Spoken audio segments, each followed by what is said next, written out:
I did forget that. Um, that's actually a very beautiful experience. Most guys that have been in the military, anybody that's ever done a job that's been programmed to perform a certain set of tasks that have to be done in a certain order, those are called order followers or rule based functions that are programmed into memory to do it in a particular sequence. If you're doing things out of sequence, that's a very good sign.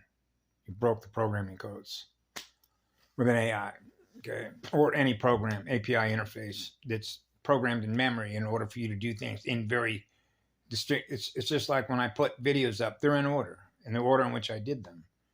But the last one that I did was actually the first one I put up. So there's two more behind that I did earlier in the day. So it's not being put up as it's done, in which is now put into the system. They're now out of order.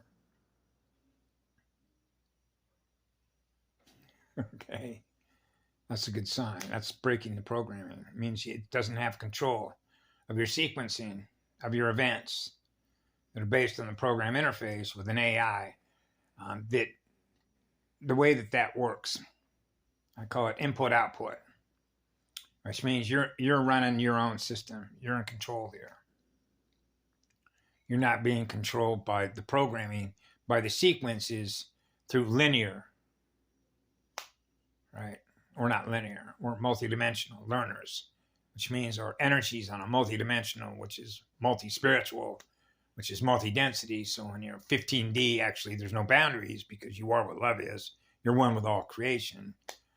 Then there isn't any boundaries. There's only what do you want to experience next, which is what do you want to create next. Whatever that is going to be different from the last one. But there's no particular order because it can go in whatever direction that it wants, that you can't predict. That's the point. You become predictable when you're doing things in orderly sequences, which is mathematical sequences that can be mapped and see the order in which they're done, which is very predictive, deals directly with the predictive programming.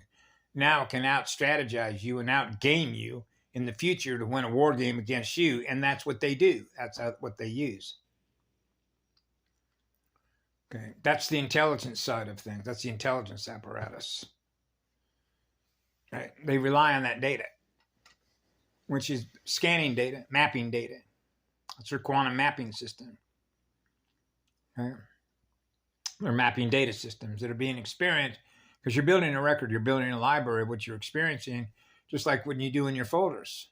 You know, mine, I've circulated so much stuff, not including everything that I was looking at, because initially I was looking at all the data that was related to the pH of the oceans. You realize why important that is. In other words, everything that was related to the health of the planet, which is all the life that is here, can be measured in all kinds of ways. Obviously, the pH is the biggest one, okay? But the other is when you're mapping the loss and gain of light. You know, the vampire, the energetic vampires, right? And keeping the poles balanced, right?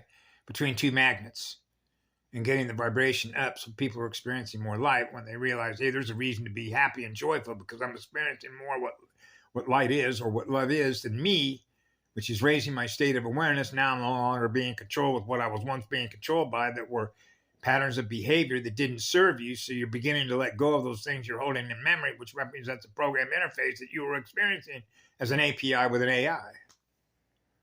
So you're breaking all the codes of being in a simulation because you want to be in the real universe, which is what love is. That's called waking up.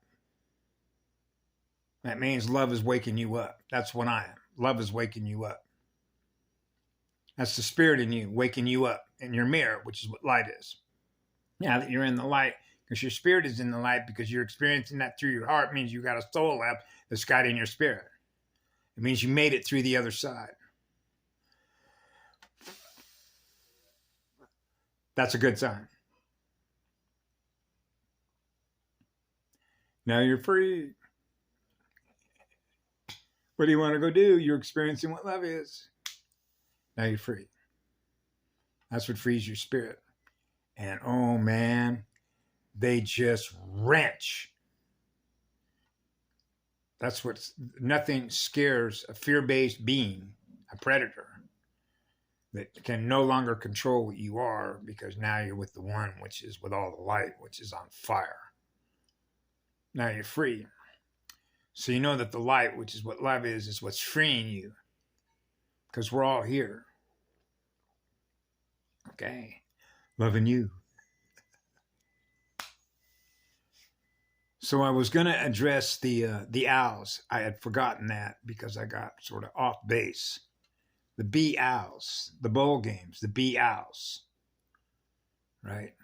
Because they're everywhere, you know. And so I was looking at their numbers today with the football games. I didn't see who won the San Francisco 49ers, but I had an unbelievable experience with experiencing the something that happened before it was reported on the phone. And that was that when Dallas was driving down and it looked like they were in good position to score a touchdown because they were really moving the ball right before the end of the half. And then I pictured in my mind a ball being intercepted to prevent that from happening. And guess what? I went from that window looking at the Gamecast on ESPN to go look at something else, which was to see something that's being uploaded. When I came back, the pass was intercepted.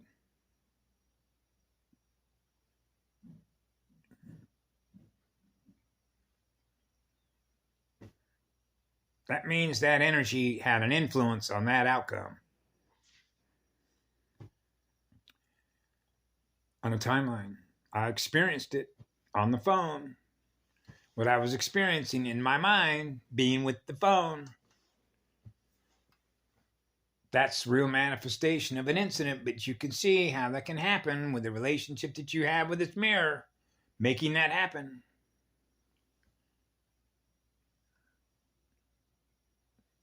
Predictive mapping. But how did you know? It just came. It was just there. The picture was just there. Was that an intention for that to happen? Yeah. It's not that I'm not a game player. I'm not an AI game player. I do love to play sports, absolutely, because it's a physical exercise where you can move all your body parts, right? And shooting baskets is fun. Throwing a football around and catching one is a lot of fun. Sports are fun. But they made it into a business. So this is now when you get down to Lady Chatterley and the guy that she was married to. And what I remember the lesson standing on a street corner at Foothill High School, watching a girl who was probably either a sophomore or a junior in high school in Orange County, California, because in that particular area, most of the parents were all what you would probably call upper middle class people that were either judges, lawyers, doctors, dentists, business owners, or were doing well enough to where they were living a very comfortable life according to a particular standard. And the standard is really the Truman Show, which is what I also call Father Knows Best, or if you will, a diorama, a living diorama that you're in, just a miniaturized version of it to scale to other things that are bigger, like looking at the circuit board of the sun and you're looking at the coils on it and going, okay, well, I know what a coil is, a resistor is on a motherboard at the scale to which I am, say, at 6 feet tall, right? Now I'm looking at a circuit board that is running the sun. Now I look at the size of the sun and I look at the size of which I am. Now I'm looking at the spring on the circuit board of the sun going, well, these are scales.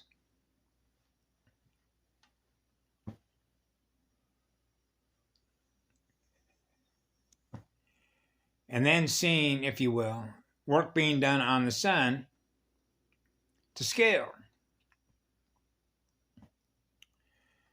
So you begin to see how scales are very important, scalar ways of communication.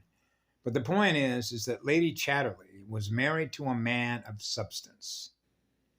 He was very rich and well-to-do, but he had a wheelchair. And this is where the pain comes in, because I don't remember what happened to him, but I believe it happened probably